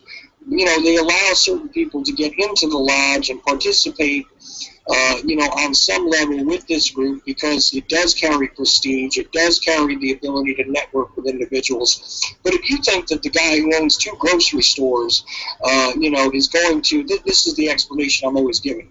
If you think the guy who owns 2 grocery stores getting together with the other guy who owns a gas station over at the local Mason Lodge are running the world, you're out of your mind. Well, yeah, I would be out of my mind if I thought those guys were doing it. But here's the thing, again. There is an upper echelon, an area of this which is still not really been publicly examined. There have been releases about this in various, various sort of publications which are scattered and very hard to find that explain that there is yet another level to that organization, and also organizations like the Knights Templar and things like this. That do not participate in that sort of benign, neutral type of public service that you see these other guys who may very well have no sort of evil intention in their hearts and in their minds. I've known individuals who were involved in the Mason lodges and things. Yeah, I have family that's in it. Well, sure. But that doesn't mean that your family or people that I've known were really involved in the greater inner circles of those organizations. And I'll give it to James at that point because I'm very sure that you got something to say about that. And you're absolutely right. Now, see, the person that I actually got this Masonic Bible from was a 32nd degree Mason. So he was in the pretty higher up in the inner workings, at least in the greater area. Very rich man at one time, and you would be absolutely amazed. The Bible itself has a little over 294 pages in the beginning before it ever gets to an actual page of Scripture. But I found those pages to be the most interesting because it actually goes in and tells you that these people from the Bible were Freemasons. Moses was a Mason. Enoch was a Mason. And we're talking about 5th generation from Adam. What they do is they go in and they warp the perspective. Albert Pike is actually in this Bible. They have him. He has his own page, and then it goes into all the degrees of Masonry right there past him. Can we talk about him? Yeah, go right ahead, brother. I don't know anything about him, but I know he's a big influence on this. Well, his book Morals and Dogma had a lot to do with the communist and the Mason way of thinking.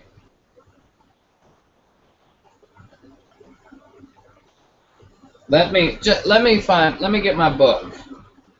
Okay, give me 1 second, fellas. Let me find my book.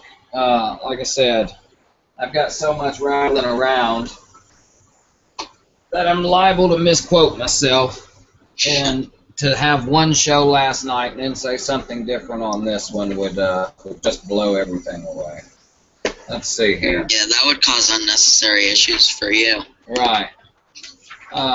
These Masons, I've got the most intricate details of Solomon's Temple, the names of the men who built it, their rank in the Masonry. As a matter of fact, let's go into a little history. Before Solomon's Temple, before they were actually called Masons, before they became stone masons and masters of geometry, these men were called the Sons of Light.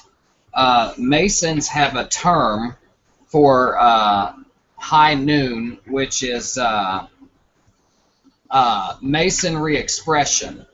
And when the sun's at its highest point, these Masons worship Apollo. They worship the sun god. It's all in this book, man. Every bit of it. I'm gonna have to take a look at it one day. I've got everything from the Masons to the Eastern Stars, the stories, the biblical index to Freemasonry. But what do they do in modern time that applies them to the New World Order? Well, they're the front line for the New World Order, actually, because most police officers, firemen, men of authority are part of some sort of Masonic lodge. And when the orders come down to the head of your lodge, he tells all the lodge members, and that's what they do. Because the first 3 steps of Masonry, the first 3 degrees, are to make sure that you are a loyal, obedient, and, right here, let me read it to you. Loyal, obedient, and are full of integrity. Right, and anybody doesn't think that this is a reality needs to just find themselves somebody wearing one of those rings, okay, and start to examine the interactions, and this is on the lower levels, the very opening levels of this stuff. These guys will give each other jobs, they will give each other preferences in housing, they will give each other preferences in business dealings, to a pain. I mean, to the point of even when it is detrimental to themselves, they will do it. But by the idea that they actually work together, this is one of the ways that the very lower levels are assembled to begin with. Even those common guys that I was talking about that do actually do charitable things and everything else, that is part of the sort of groupthink that is created there where they're on the same sort of page. They have to interact with one another. They have to intermingle with one another business-wise. They have to interact with one another politically. And they have to obey and prove constantly, in fact, that they are legitimately obedient to the ideals and their fellow Masons. Now, if you think about a complete construct underneath, even in these minor players being beneath them, think about the amount of power the head of each lodge would have in any given city or area where that lodge operates. That's all you need to do right there. But go on with the history, James, because this is stuff that I find really interesting and don't have in front of me. So please do. Oh, no problem, man. What a lot of people look. This is something seriously interesting too. A lot of people think that the Boston Tea Party, and until I read this myself out of this Bible, I thought it was over taxes as well. Turns out it was not. There are two different rites of Freemasonry. You have an ancient rite, which is pretty much what America has, and you have what is known as the modern rite of Freemasonry. And there is only one state in the entire United States that honors them, and that's Pennsylvania, which is actually a commonwealth. I don't want somebody to be a real stickler for facts and say, oh, that's not a state.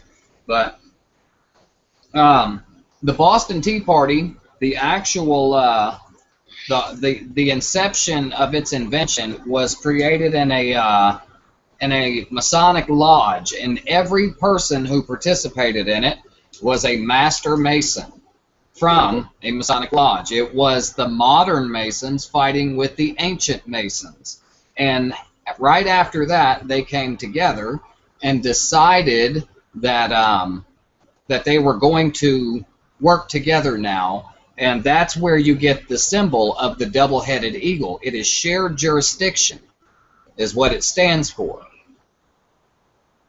Right. See, this Bible, there's a lot in history that we're taught that I was just blown away after starting to read into this.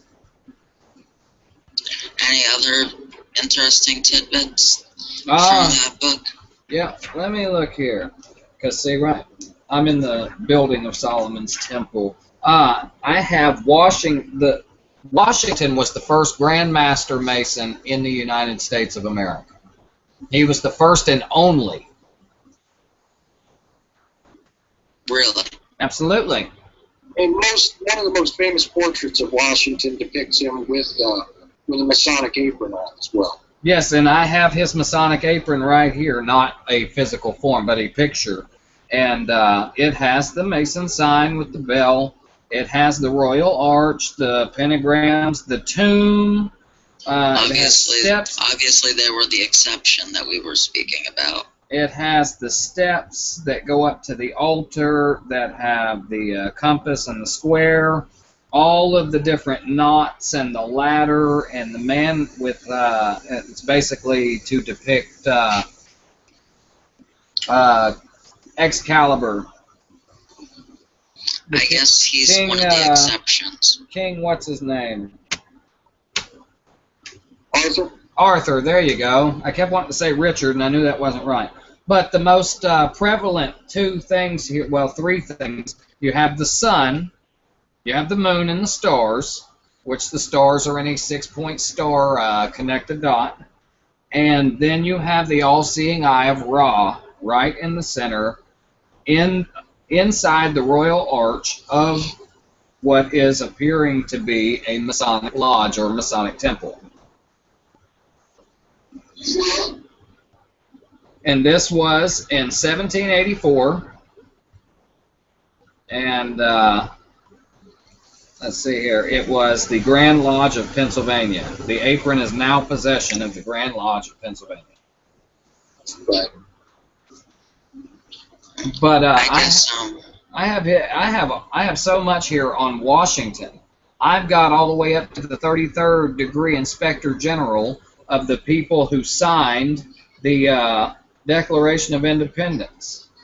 Well, he must be Washington must be the exception Exception of what, my brother?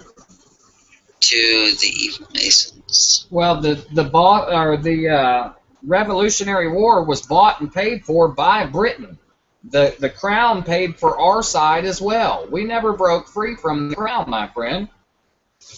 He was put in place like Barack Obama's been put in place. He did good things. I'm not saying that all of these people were absolutely evil and they didn't do good in the world, but if you're doing it for the wrong reason, why do it at all? You did give us the Constitution, the one thing that's holding them back right now here. I have the entire map of how the Freemasons work from the ancient accepted Scottish Rite, and in the very top right-hand corner, just about where you would put a stamp, is the all-seeing eye. I have a picture of the obelisk drawn out before it was erected, and they were going to put an eye on top of it, and they did not, and instead they put it in the Defense of Democracy and the Land of Liberty papers.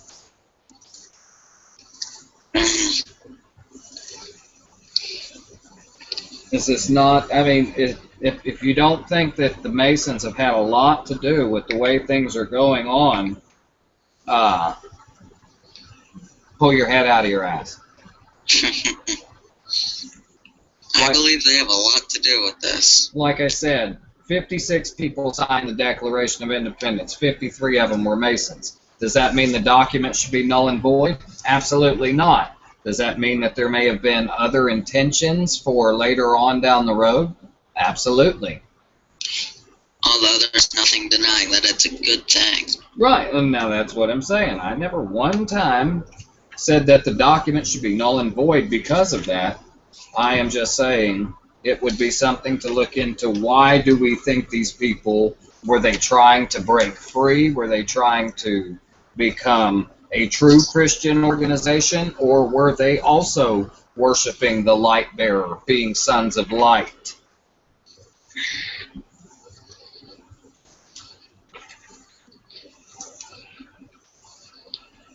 That's a question we will never know, I guess. Yeah, I thought that was rhetorical. No. It's hard to know what the motives are there. That's what the thing is, and regardless of the motives, the result is positive there. And not everything that has been done by them is entirely evil. Like I said, there are all these charitable organizations. There are all these other little things that are done by people under the banner of the Freemasons. But it does not mean that in the upper echelon we are not looking at people that have control over all that as well. So, don't forget that regardless of how benevolent something seems and how good it is, like you said, there are no police officers essentially in any major city that are in any position of power that are not Masons. Ask anybody who's been in the Navy about the officers that are in control of Navy intelligence. You can't even ascend into being an officer in the Navy in any sort of significant department unless you are part of one of these organizations. Individuals in the NSA who command the military portions of the NSA, those people are also parts of these societies as well. And this is something that when you put it all together, it absolutely begs for conspiratorial activity between these seemingly unrelated segments of society. And if nothing else, you can absolutely find a map for it, not just in the book that James is holding, but in I will return. Well, we've only got about a whole lot of stuff here, and quite honestly, I think that's about as good of a one-time thing that we're going to be able to do on this part of the discussion. Unless there's some other things that you feel like should be added, or something else you want to add from your book there, or general ideas. I'm kind of pretty satisfied with what I had to say here today. Oh yeah, absolutely. That's what I was going to say. We have about 5.5 minutes left in this live broadcast anyway, and I wanted to start out by thanking you, thanking Dylan for having me back on. We tried to touch on this yesterday. They went about 3.5 hours, and we still couldn't cover it all. But I think we have pretty much gotten down to the source to understand that even though certain people in history have done bad things and certain people have done good things, all were connected for a reason.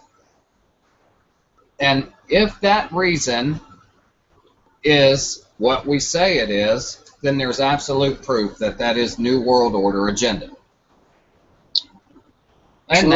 And that's what we set out to prove, was whether or not the New World Order was real or a figment of our imagination. And at this point in time, I say that the evidence of fact definitely outweighs the evidence of fiction. And I can't argue with a single part of that statement, because that is my point here, is even if you, and you know what, even if you disregard 80% of what it is we were talking about today, and you shrug it off as the ramblings of conspiracy theorists, if 20% of what we were discussing today is true, and it relates as it seems to, it is still a dangerous, dangerous situation for those of us who are not in power, for those of us who are not part of the controlling interest, as it were. And it's something that at the very least bears the need for further examination, for further illumination for the public, actually, because we need to shed more light on these kinds of things.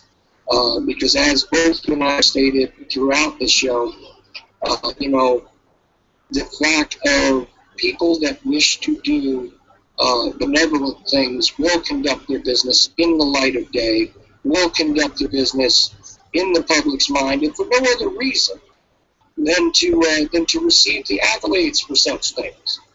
And you can go just based on that. Look, everybody enjoys a pat on the back. Everybody enjoys being told that they've done a good job or a good thing. If you do it in your personal life, you don't appreciate it when someone thanks you when you put some effort into doing something on a positive sort of agenda. But these people, by conducting their business in secrecy, in conspiratorial meetings that are not supposed to even legally exist, and by collusion, which is by its own nature harmful, how can we say that there is anything positive about this? And how can we say that there is nothing better for us to do than to turn the light on the cockroaches which have infested our collective house? So that is about where I come down on this issue, and I leave it for the judgment of the listener for sure, and always urge people to examine these things for themselves, and by all means, it may be much worse than what it is we're talking about. I hope not, but it may be. So please, search it for yourself, look at it for yourself, talk to people, and try to make sure that your own conscience is not being, compromised. Try to make sure that you don't participate in the things that are destructive to your fellow man, yourself, your future generations. Absolutely correct, and I couldn't have said it better myself. Chuck, go ahead and plug your show and the time and all of that, and I'll plug mine, and if Dylan's not back, we'll go ahead and sign out for him. All righty then. I actually do the Ocelli Effect, which is on ucy.tv. You can find it at ucy.tv/TOE, standing for the Ocelli Effect. And I do 3 shows a week there. I do other shows now and then with other people, sometimes even with James on other networks, which he's going to get to in just a second. But you can catch me on Tuesdays and Thursdays, 6 to 8 p.m. Eastern, and on Saturdays, 8 to 10 p.m. Eastern. And I always do live shows. I may have to kind of bow out a few times this coming month because I'm about to become a father again, so I may actually miss a couple. But generally speaking, I have done live shows on things that I believe are concerns in history and current events, and the ideas of deception and media manipulation, as well as politics, assassination, the food, the chemtrails, and the vaccines. All of these subjects are touched upon, and every once in a while I do actually go into rants about spirituality and philosophy and things like that as well. Audience participation is always welcome, just like it is on James's shows and the shows that he's associated with, which I've been happy to be part of too. And really, it's going to take you longer to discuss your stuff, so go right ahead, James.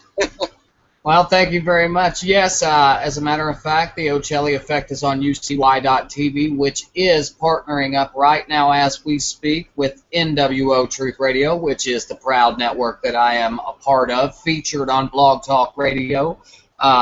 We have many shows, one every day of the week except Thursday, which is our open show, when we normally simulcast at least one show from UCY.TV that day. My show is on Saturday night at 11 p.m. Eastern. It is called the Impending Revelation Radio Show.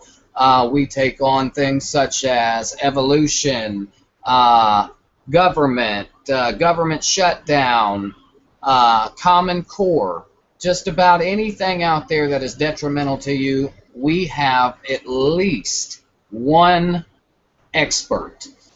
We have actually taken on Fukushima many, many times, which, I'm very sad to say were some of our lowest performing numbers.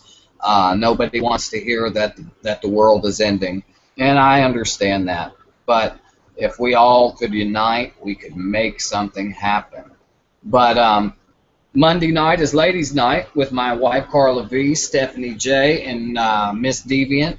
Tuesday we have Date Night with the Constitution. I believe it comes on at 11 p.m. Eastern. Our Monday night show comes on at 10 p.m. Eastern. Wednesday night is Breaking the Oath Breakers, and it is on at 11 p.m. Eastern time, if I am not mistaken. Thursday, like I said, we normally have either the Ocelli Effect or What Matters Worldwide simulcast going at what time? You said yours is at 6 to 8. So that would, if we are simulcasting the Ocelli Effect, that would be 6 to 8 Eastern time. I do believe that Vince Easley, the second runs What Matters Worldwide Live, 8 to 10 p.m. Right. Eastern time. Yep. Yeah, that's it right there. And then we strike back with our other partnered network, Truth Emerges, and NWO Truth Radio do this super show on Friday night. It is called the Friday Night Super Show with Lee the Mouth Pier and Mr. Friday Night himself, Dennis Ford. Which is also a great show. Recently I had Lee do one of my shows with me. Just 2 hours of just him and I going at it, actually. It was pretty interesting. And I also appreciate Dennis Ford, and sometimes you get guys like Renegade Smith showing up on that show, and a whole interesting cast of characters, plus random callers and a lot of audience participation as well. Absolutely right. And at midnight Eastern time that same day, Friday night, you have While You Were Sleeping, which is triumphantly returned, with your host Brandon Council, who is what they call the walking encyclopedia, ladies and gentlemen. And then we are all the way back around to Saturday again, which I will tell you one more time, is the Impending Revelation Radio Show with your host, moi, James Impending. And it comes on at 11 p.m. Eastern to 1 a.m. Eastern Time. Right, and during those shows, I got to say Brandon's also an awesome guy. There's a lot of hosts on UCY also, but our cooperation has been a little bit strange. Although I have enjoyed a lot of the cooperation with Truth Emerges, NWO Truth Radio. Dennis Ford has been rather gracious to me, having me on shows that he's hosted, either accidentally or was supposed to be involved in. Brandon Council is definitely an awesome guy. Austin Thomas shows up on some of these shows as well. Absolutely. He's like a brother to me, brother. I promise he is. Austin Thomas is an absolute treasure. Yep, I wanted to make sure we mentioned him. I say again, leap year was the most interesting. I had a good kind of fun sort of loose interview with him recently because it is, in my opinion, that if him and I got a good enough supply of beer, we could probably take over a small island nation together. So, and then other thing is that the two of us, generally I try and control myself, but boy, when I get upset, it's kind of funny how it is that him and I have been angry at very much the same things. And, I know James does too, but he's more of a laid-back sounding guy, even though he is very passionate about this stuff. And we are not necessarily all in agreement with one another, but we are working together because here's the one thing that we do agree upon, and that is that humanity is certainly worth saving, and good works are definitely worth preserving. So this is what the overall idea is, and the truth speaks is also part of what we're doing here, and this is why we're doing this with Dylan. And James, is there anything else you want to add, or should we just let Dylan sign off the show? No, brother, I'm good on this end. Dylan, it's good to have you back, brother. We are. Sorry, I came back for the very end. It's okay. You have to do what you got to do. I did too. That's all right. You guys can take a listen to the wrap up in the in the resulting upload to the channel, I guess. Yeah, they are. We gave it our little radio spiels and plugs and things, and just wanted to let people know that this is actually, whether we agree with one another on all things or not, that we are all about the same agenda, which is about preserving our species, ourselves, this planet, and all of this, including the idea, the concept, and the reality of freedom for ourselves, our children, and so on. So this is where we stand, and I'm sure you guys wouldn't want to argue with us about that.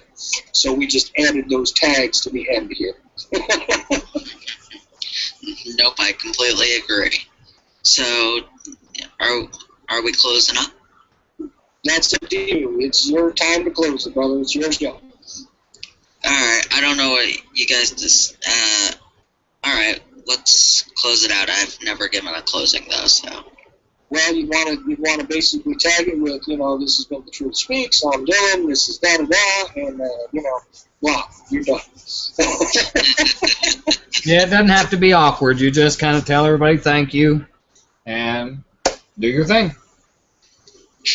Thanks for listening, guys. We'll be back with another show, hopefully in the next couple of days. But for now, you're listening to The Truth Speaks. We're signing out.